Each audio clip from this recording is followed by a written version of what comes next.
Good morning students and welcome you again to another online class from Monbretia School. As you know, I have already started chapter 4, okay? A tiger gets fright. So today I'll continue with the same chapter. So everyone get ready with your book and a pencil in your hand. So yesterday already I have started the chapter, that is chapter 4. The tiger gets a fright. Fright means all of a sudden fear, okay?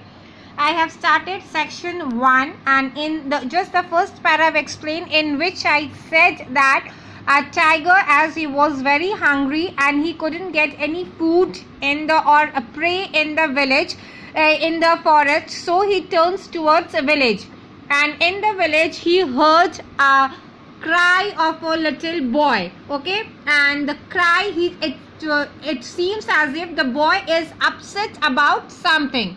Now let's see the second para. The tiger thought he had finally found food. He slipped in through the gate. So what the tiger thought when he heard the cry of a boy, he thought that he already got his food. So he went inside the gate of that house. He padded into the courtyard quietly and crouched outside the window. So padded means moving very quietly, okay, so that no one can hear your voice. So he entered the courtyard very quietly and then he stood outside the window. Then he sat silently on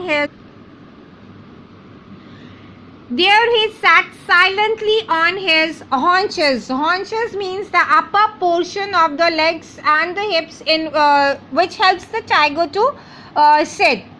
Then as he was about to spring, he heard the boy's grandmother talking to him. Now, as he was about to spring means as he was about to jump and wanted to eat the boy.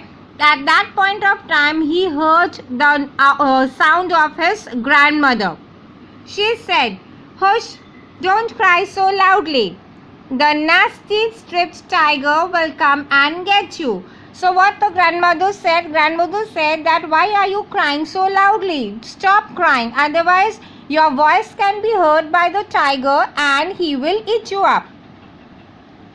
This surprised the tiger. Why it surprised the tiger? Because tiger thought that how grandmother knew that he is sitting outside. He thought he had crept in very quietly. Surely no one could have heard him. But it seems that the boy's grandmother had.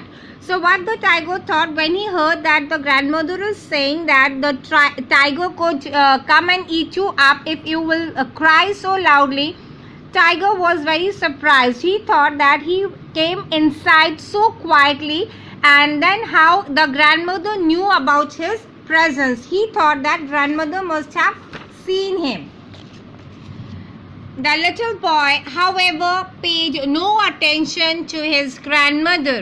He continued to wail loudly. So the grandmother, whatever grandmother said, the little boy didn't pay any attention towards his grandmother, and he kept on crying.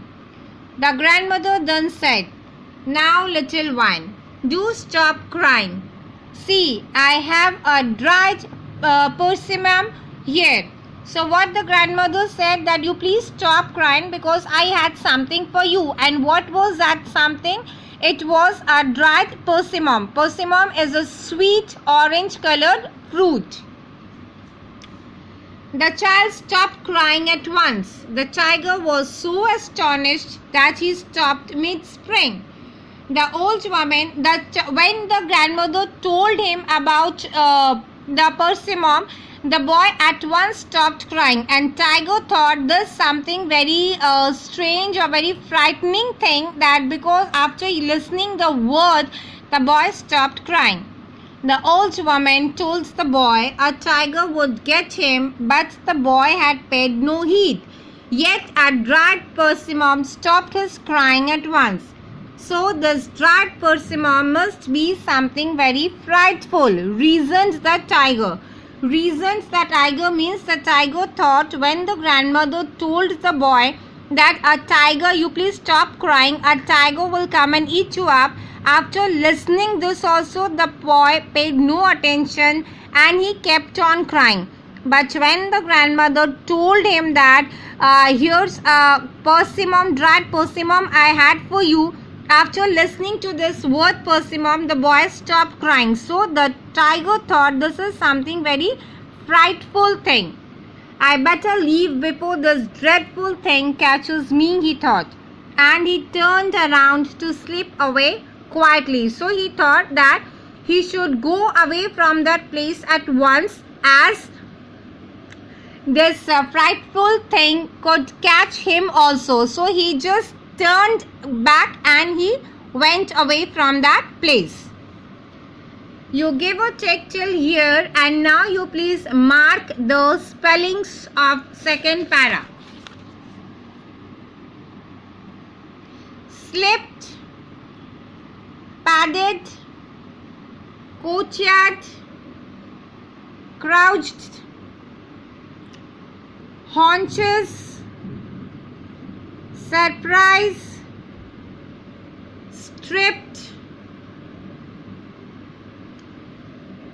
grandmother, turn the page, attention, continued, persimmon. Okay, and here you please underline astonished, then you underline frightful, dreadful.